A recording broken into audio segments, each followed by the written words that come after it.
Hello students, we are continuing our chapter number 10, that is the respiration in organism. Chapter 10,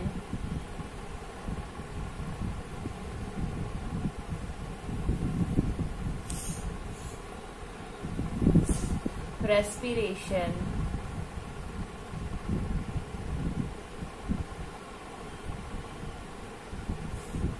in organism.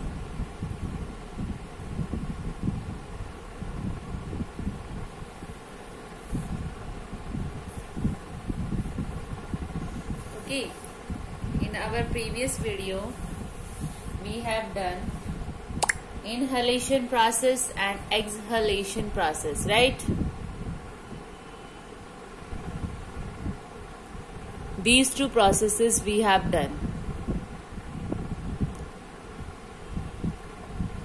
Now we will today going to conduct or perform an activity जो आपको भी perform करनी है, और जो ये activity perform करेगा I will give the marks to that particular student only.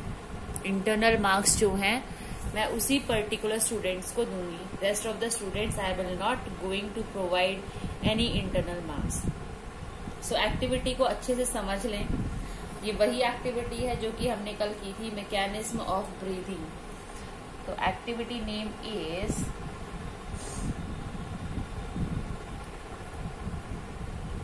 mechanism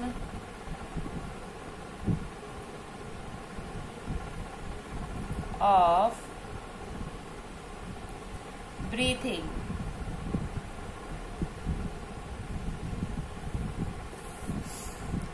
कल हमने इसका डायग्राम और सब कुछ किया था, राइट? आज हम इसकी क्या करेंगे? एक्टिविटी. बेसिकली आपको क्या करना है, आपको एक प्लास्टिक बॉटल लेनी है. ये होती है प्लास्टिक बॉटल, है ना? कोल्ड ड्रिंक वगैरह की आप प्लास्टिक बॉटल ले सकते हो, ठीक है?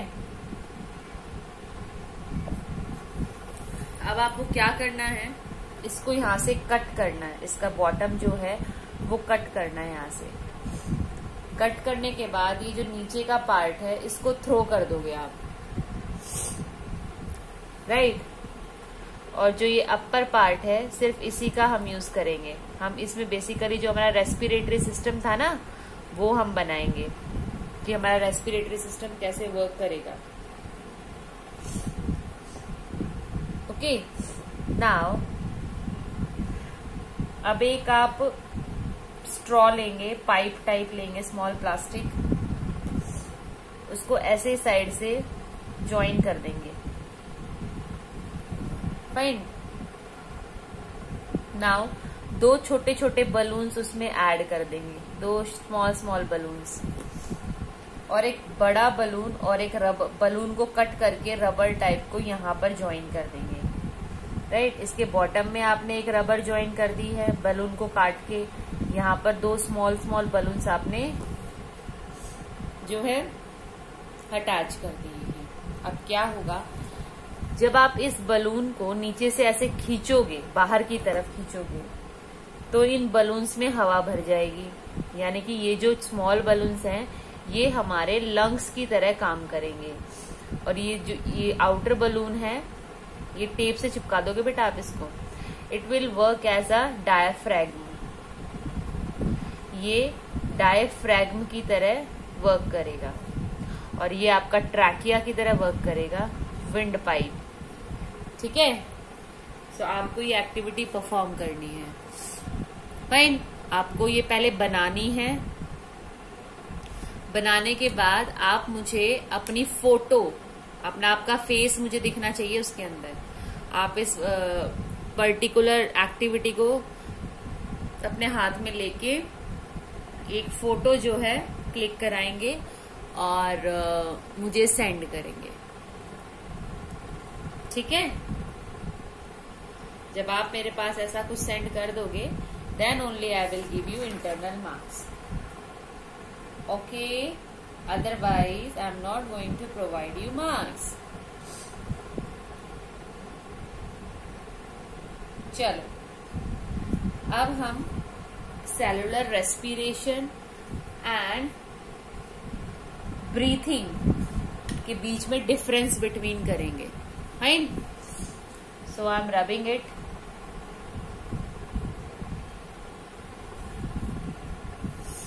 Now I will do the difference between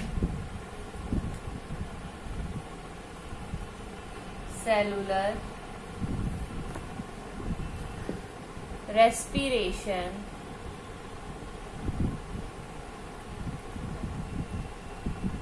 and breathing.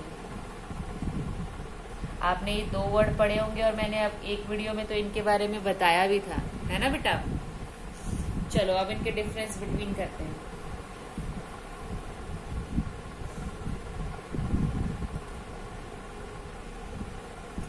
ये बेसिकली क्या है, सेलुलर रेस्पिरेशन में जो हमारा chemical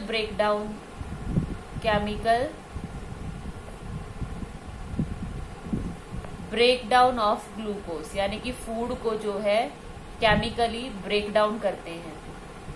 chemical breakdown of glucose. और ग्लूकोज क्या होता है, आपकी बॉडी का फूड. बॉडी में जो फूड है उसी को क्या बोलते हैं, ग्लूकोज. ठीक है. और जबकि ब्रीथिंग में ऐसा कुछ नहीं है, कोई फूड ब्रेकडाउन नहीं हो रहा है. हम जस्ट फ्रेश एयर ले रहे हैं और फाउल एयर को बाहर निकाल रहे हैं. फाउल एयर मीन्स गंदी हवा को बाहर निकाल रहे हैं. ठीक है. Fresh air in and foul air out, यानी कि ऑक्सीजन अंदर ले रहे हैं और कार्बन डाइऑक्साइड को बाहर निकाल रहे हैं, बस. और इसमें हमने कुछ एक्स्ट्रा नहीं किया. ठीक है बेटा. नाउ व्हाट हैपन, और क्या है, ये हमारा बायोकेमिकल प्रोसेस है, क्योंकि इसमें बायोलॉजिकल वर्क हुआ है. तो ये हमारा कौन सा वर्क हो गया, बायो केमिकल वर्क. और ये क्या है, जस्ट फिजिकल वर्क. कैसा वर्क है हमारा, फिजिकल वर्क. ओके. इसमें एनर्जी प्रोड्यूस होती है, यानी कि खाना ब्रेक डाउन हुआ है और क्या रिलीज होती है, एनर्जी. सो इसके अंदर क्या होती है, एनर्जी प्रोड्यूस एनर्जी. जबकि इसमें हमने काम किया है, एयर ली है, गंदी हवा को बाहर निकाला, तो हमने एक वर्क डाउन किया, एक काम किया है, जिससे कि हमारी एनर्जी इसमें यूज होती है, यानी कि एनर्जी जो है कंज्यूम होती है. Consume energy. ओके.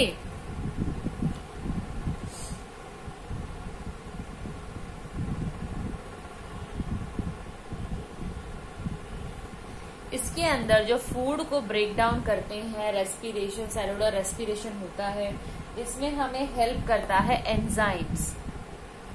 एंजाइम्स जो है हमें हेल्प करते हैं ये काम करने में बॉडी के अंदर.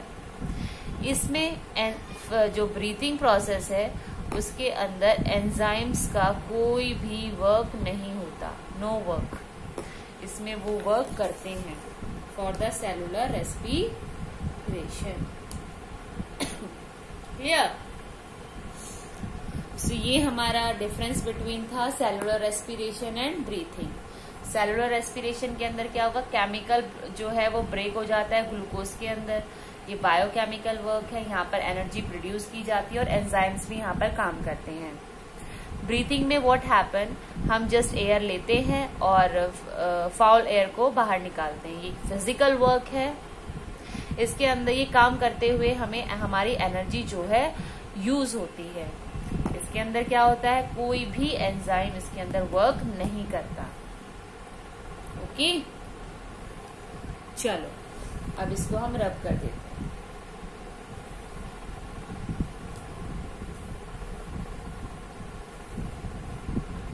नाउ अब हमारा जो नेक्स्ट टॉपिक है वो है difference between aerobic respiration,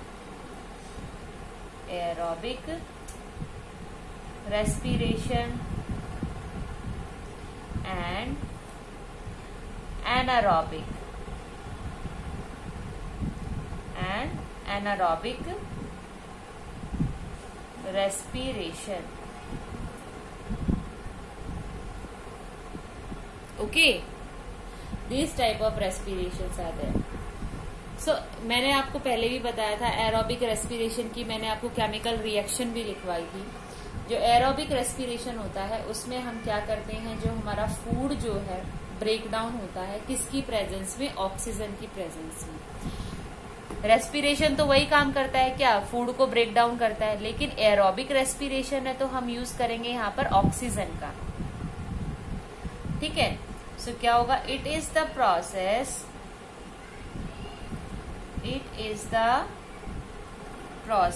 of breakdown of glucose in the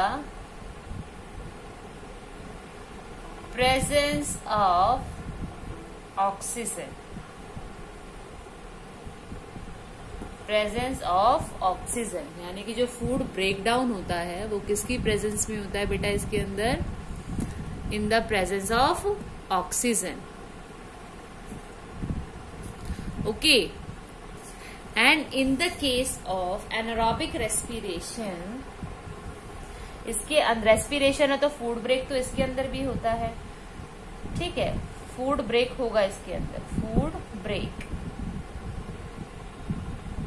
लेकिन जो मेन होगा वो क्या, एब्सेंस ऑफ, यानी कि एब्सेंस ऑफ ऑक्सीजन, यानी कि ऑक्सीजन जो है वो प्रेजेंट नहीं होगा, उसकी एब्सेंट में ये काम होगा। अब फूड ब्रेक डाउन हुआ है तो ग्लूकोज जो है वो कंप्लीटली जो क्या हो गया, ऑक्सीडाइज हो गया है ऑक्सीजन की हेल्प से। So glucose is completely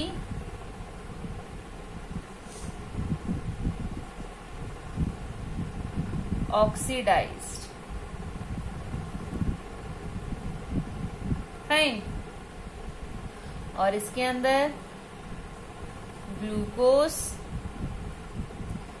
is not completely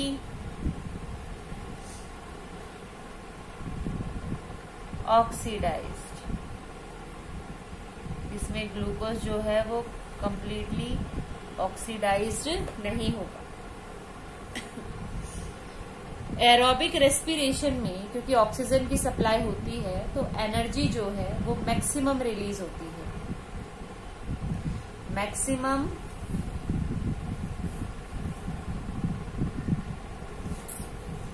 energy release, और इसके अंदर लेस, बहुत ही कम एनर्जी रिलीज होती है। Less energy release. इस टाइप की रेस्पिरेशन हमारे हायर ऑर्गेनिज्म करते हैं, जैसे कि ह्यूमन बीइंग, और आपके एनिमल्स हैं कैट, डॉग, वो जितने भी ऑर्गेनिज्म हैं हायर ऑर्गेनिज्म, वो सब क्या करते हैं, एयरोबिक रेस्पिरेशन करते हैं, यानी कि हम लोग भी करते हैं उसमें। जो एनारोबिक रेस्पिरेशन है वो हमारे लोअर ऑर्गेनिज्म करते हैं। कौन से ऑर्गेनिज्म करते हैं बेटा, लोअर ऑर्गेनिज्म, जैसे तो माइक्रो ऑर्गेनिज्म जो होते हैं, ईस्ट, ठीक है, इस टाइप के जो ऑर्गेनिज्म होते हैं वो क्या करते हैं, एनारोबिक रेस्पिरेशन। बहुत बार जो हम ह्यूमन बींग्स की मसल्स है, जब हम बहुत काम करते हैं, फिजिकल वर्क करते हैं या फिर बहुत एथलेटिक वर्क करते हैं, भागते हैं, तो हमारी मसल्स के अंदर भी बहुत बार एनारोबिक रेस्पिरेशन हो जाती है। क्यों हो जाती है, क्योंकि जब हम बहुत हैवी वर्क करते हैं तो उस टाइम पे जो है हमारी बॉडी में ऑक्सीजन की सप्लाई कम हो जाती है, जिसके वजह से क्या होता है, हमारी बॉडी में एनारोबिक रेस्पिरेशन हो जाती है। ठीक है बेटा, चलो जो एरोबिक रेस्पिरेशन है वो ऑक्सीजन की प्रेजेंस में होता है। एनारोबिक रेस्पिरेशन में ऑक्सीजन नहीं होता। ग्लूकोज जो है, जो कि फूड है, वो कम्प्लीटली ऑक्सीडाइज्ड हो जाता है। एंड इन एनारोबिक रेस्पिरेशन हमारा ग्लूकोज ऑक्सीडाइज नहीं होता मैक्सिमम। यहाँ पर हमारी, क्योंकि सारा ग्लूकोज ऑक्सीडाइज हो चुका है, तो हमें प्रॉपरली मैक्सिमम एनर्जी हमें यहाँ मिलती है। यहाँ पर हमें लेस एनर्जी मिलती है। इस टाइप की एरोबिक रेस्पिरेशन हमारे हायर ऑर्गेनिज्म करते हैं एंड द एनारोबिक रेस्पिरेशन हमारे लोअर ऑर्गेनिज्म करते हैं, basically the micro organism. Fine, I hope this is clear to you. Now I am rubbing it.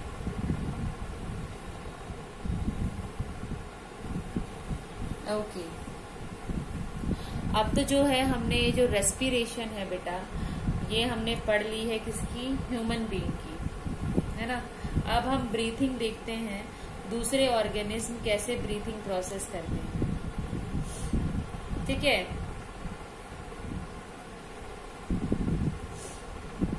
Question arise होता है बेटा, पहले तो मैं यहाँ पर टॉपिक का नेम लिखती हूँ कि हम करने के वाले हैं। ब्रीथिंग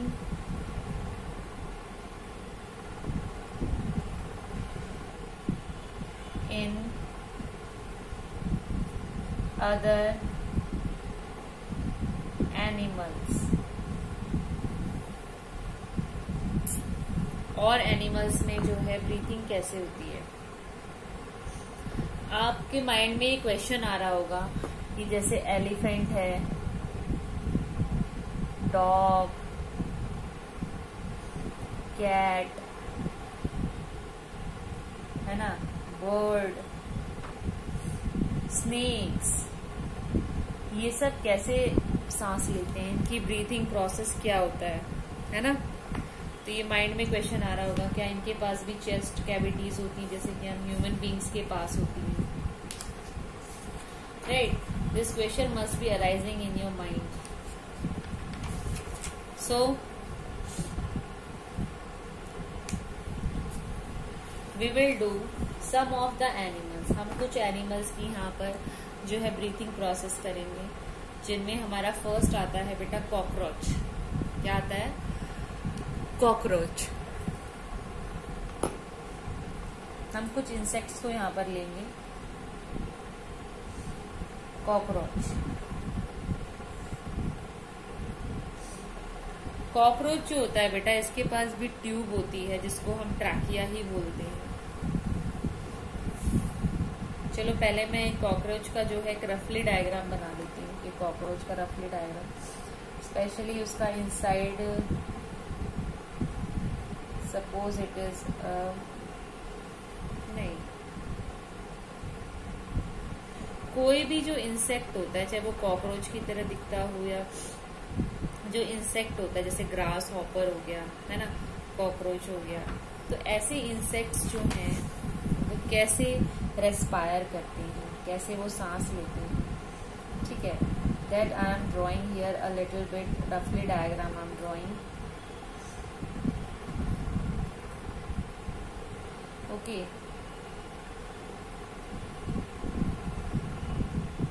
ये ग्रास हॉपर है, ये इसके लेग्स हैं, नहीं ये इसका सेकंड लेग है,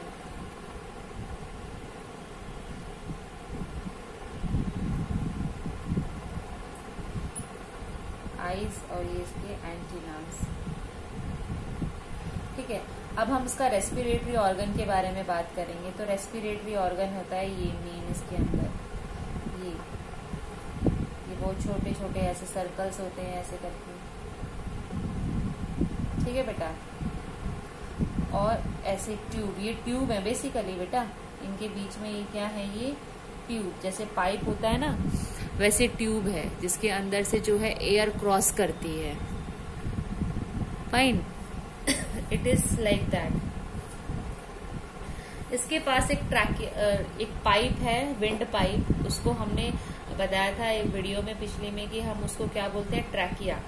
तो इसके पास क्या होता है रेस्पिरेटरी के लिए, इसके पास लंग्स नहीं होते, इसके पास यही एक जो पाइप है जिसको हम बोलते हैं ट्रैकियल सिस्टम, यही होता है। रेस्पायर करने के लिए।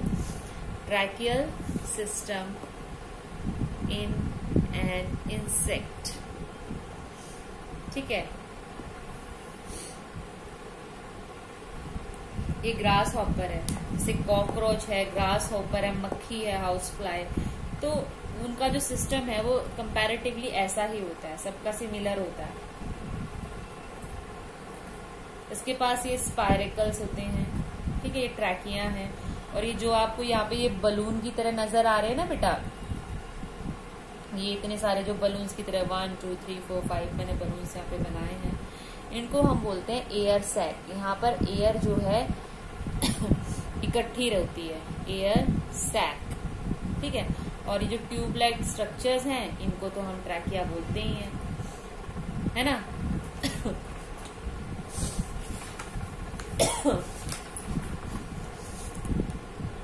क्लियर। तो इंसेक्ट के पास एक नेटवर्क होता है एयर ट्यूब्स का, उस नेटवर्क को हम क्या बोलते हैं, ट्रैकिया सिस्टम। ऑक्सीजन वाली एयर इसके ट्रैकिया सिस्टम के अंदर घुसती है, ट्रैकियल ट्यूब से निकलती है, और इसकी सभी बॉडी पार्ट्स में जो है ऑक्सीजन की सप्लाई मिल जाती है। और सभी बॉडी पार्ट्स में क्या मिल जाती है, ऑक्सीजन की सप्लाई। ऑक्सीजन जो है वो डायरेक्टली मिल जाता है उसको, और कार्बन डाइऑक्साइड इन्हीं सेल से रिलीज होके और इन्हीं ट्रैकिया सिस्टम से वापस से बाहर निकल आती है।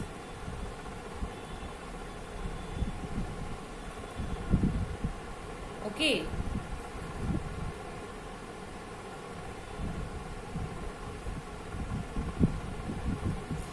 अब हमारे ब्लड के अंदर, हमारी बॉडी के अंदर, पूरी बॉडी में ऑक्सीजन सप्लाई का काम करता है ब्लड।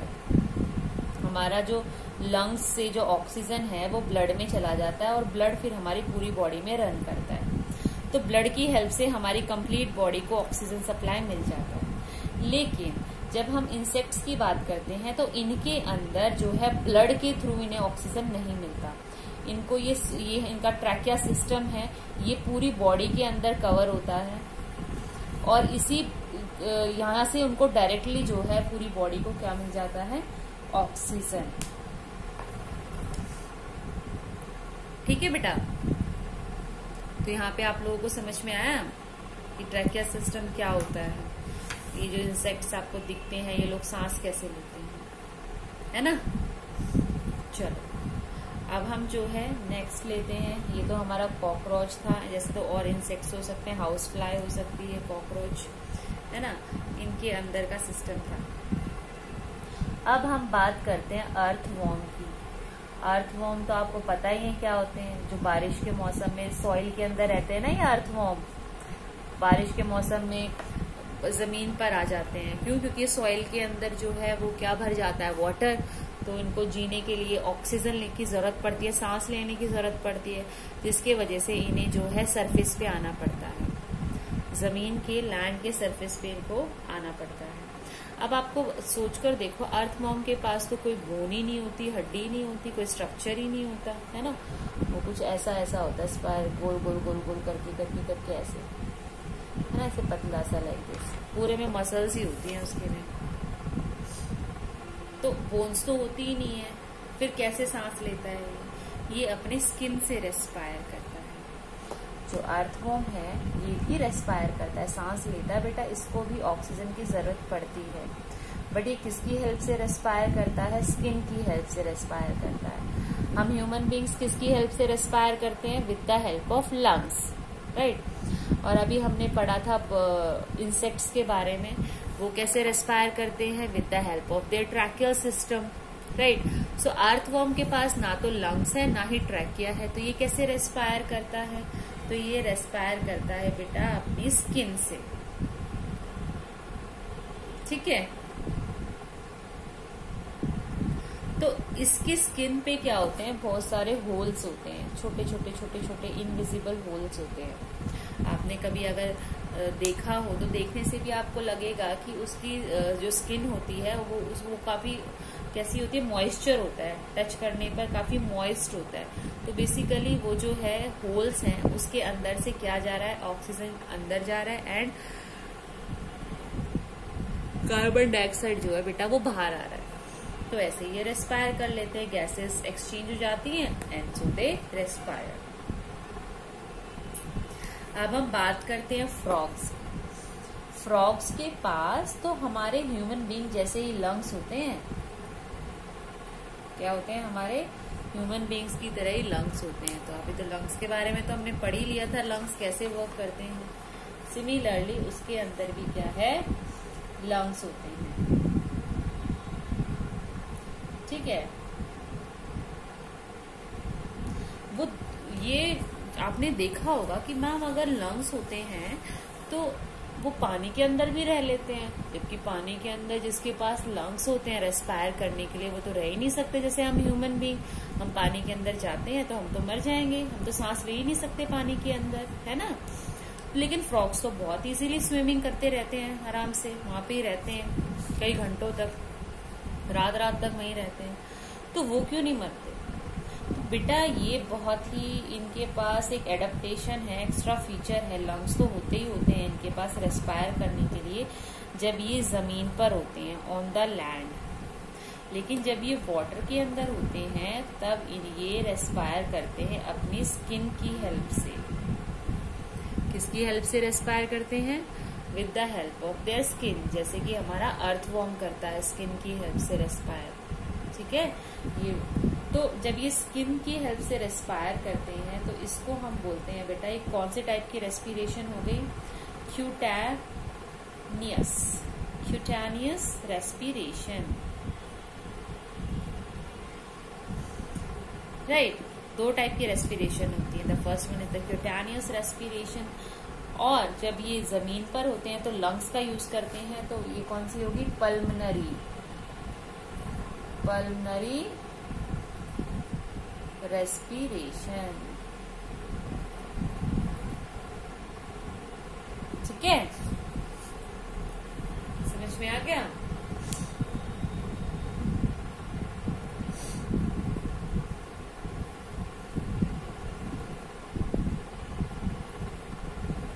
ओके, नाउ ये तो हमारे यहाँ पर जो है कंप्लीट हो गया है। कौन कौन हो गया है कंप्लीट? एक तो हमारा अर्थवॉर्म हो गया and the second one is the frog. अब हम जल्दी से जो है देख लेते हैं रेस्पिरेशन फिश की। छोटी क्लास से ये समझते हुए आ रहे हैं कि फिश कैसे रेस्पायर करता है, with the help of gills. Fish के पास लंग्स नहीं होते, फिश के पास क्या होते हैं? गिल्स। तो रेस्पिरेटरी ऑर्गन क्या होता है उसका? गिल्स। गिल्स क्या होती हैं? एक स्किन होता है, जैसे हमारी हाथों की स्किन होती है ना, वैसा ही होता है स्किन। इसका काम क्या होता है? वाटर जो होता है बेटा, पानी, वाटर के अंदर कुछ डिसॉल्व्ड ऑक्सीजन होता है, घुला हुआ ऑक्सीजन होता है। तो उस डिसॉल्व्ड ऑक्सीजन को बाहर निकालने में कौन हेल्प करता है? गिल्स। क्योंकि फिश के अंदर है गिल्स, और गिल्स की कैपेसिटी है कि वो डिसॉल्व्ड ऑक्सीजन को इजीली जो है निकाल लेता है। और गिल्स की ही हेल्प से जो उसकी बॉडी के अंदर, फिश की बॉडी के अंदर कार्बन डाइऑक्साइड है उसको वो रिलीज कर देता है, बाहर की तरफ निकाल देता है। क्या निकाल देता है? कार्बन डाइऑक्साइड को। यानी कि फिश के अंदर जो है वर्क करता है gills for taking the dissolved oxygen and for releasing the carbon dioxide gas. Right? अब हम एक बार प्लांट्स को भी यहाँ पर देख लेते हैं कि प्लांट्स में ऐसा क्या है। जो हमारे प्लांट्स होते हैं वो भी तो सांस लेते हैं, वो भी रेस्पायर करते हैं। आपने देखा होगा प्लांट जो है ऑक्सीजन बनाते हैं और क्या लेते हैं? कार्बन डाइऑक्साइड, यानी कि गैसेस का तो वो भी एक्सचेंज करते हैं, है ना। गैसेस एक्सचेंज करते हैं वो भी। तो वो किस हेल्प से जो है गैसेस एक्सचेंज करते हैं? तो उनके पास ना तो लंग्स हैं and they are also not having the gills, and skin की हेल्प से भी रेस्पायर नहीं करते हैं। तो they are having a particular system that is known as stomata. Stomata, उनकी लीफ के ऊपर मैक्सिमम क्या होते हैं? स्टोमेटाज होते हैं। स्टोमेटास मतलब pores, hole, small small holes होते हैं। उन्हीं होल्स की हेल्प से वो क्या करते हैं, गैसेस को एक्सचेंज करते हैं, ठीक है, यानी कि ऑक्सीजन को निकालना एंड कार्बन डाइऑक्साइड को गेन करना। क्लियर? सो ये आपने तो 6th क्लास में भी किया होगा। ऐसे ही जो हमारी रूट्स होती हैं प्लांट की, वो भी क्या करती हैं, रेस्पायर करती हैं बेटा, वो भी सांस लेती हैं, ठीक है। उसके सरफेस पे भी होल्स होते हैं और वो उनकी हेल्प से क्या करते हैं, रेस्पायर करते हैं। ओके, सो रेस्पायर, बेसिक रेस्पिरेशन का मतलब क्या होता है, ब्रीथिंग भी आती है रेस्पिरेशन के अंदर, और फूड का डाइजेस्ट होना, फूड डाइजेस्ट, यानी कि ब्रीथिंग और फूड डाइजेस्ट, ये दोनों प्रोसेस जब एड अप हो जाते हैं, that is known as the respiration, that is known as the respiration. Clear? So this is all about your chapter number 10. That was the respiration in organism. In our next video, we will do the, what we will do? We will do the exercise question answers. Okay? Till then, keep on revising the things and take care of yourself. Thank you so much, beta.